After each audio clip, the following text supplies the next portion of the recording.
The Last Guest. There is an old hotel at the edge of a forgotten road. Travelers who pass through rarely notice it, and those who do swear the building wasn't there before.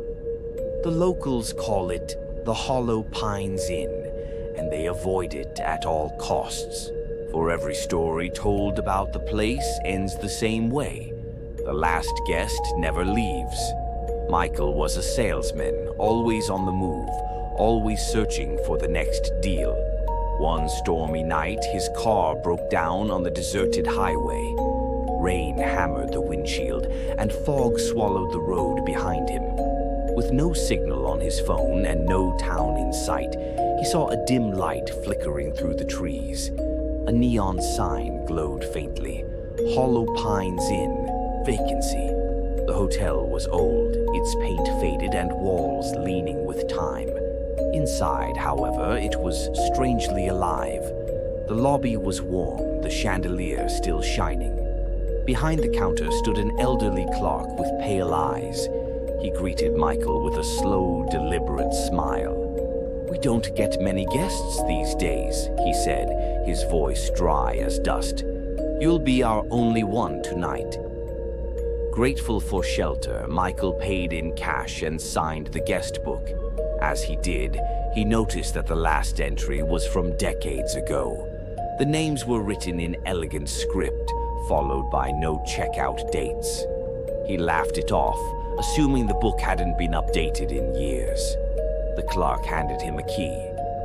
"Room 6, top of the stairs, end of the hall." The room was simple yet strange. Everything looked clean, but too clean, like it had been waiting for him. The bedspread was tucked tight, the curtains swayed through the window was shut, and on the nightstand stood a glass of water that was already full, as though prepared. Michael felt uneasy, but told himself it was only his imagination.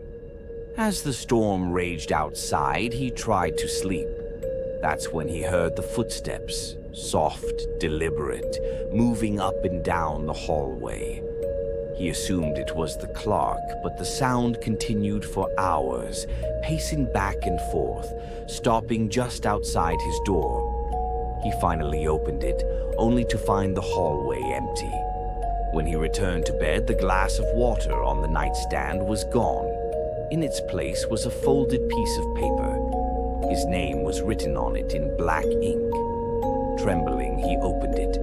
The note read, "Do not leave your room after midnight." The clock struck 12. The hotel fell silent. Then came the whispers.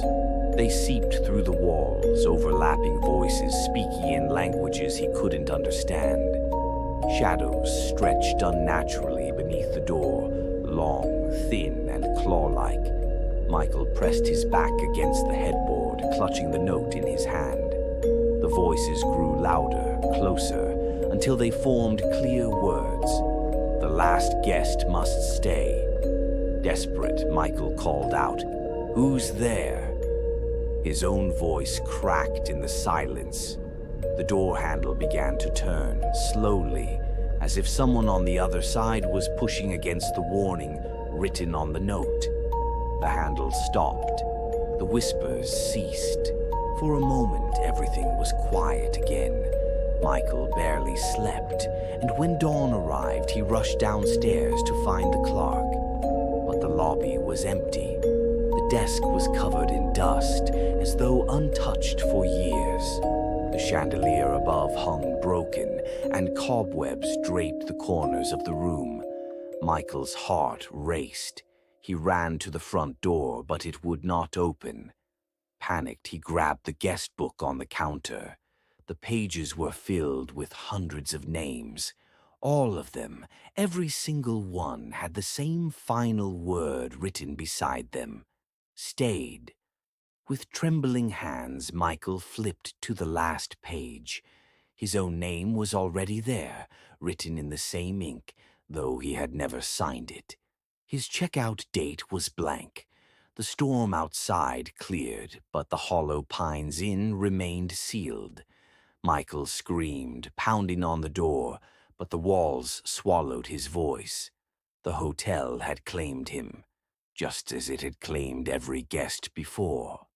And now, if you drive down that forgotten road on a rainy night, you may see the faint glow of a neon sign. Inside, if you step into the lobby, you might notice the guest book lying open.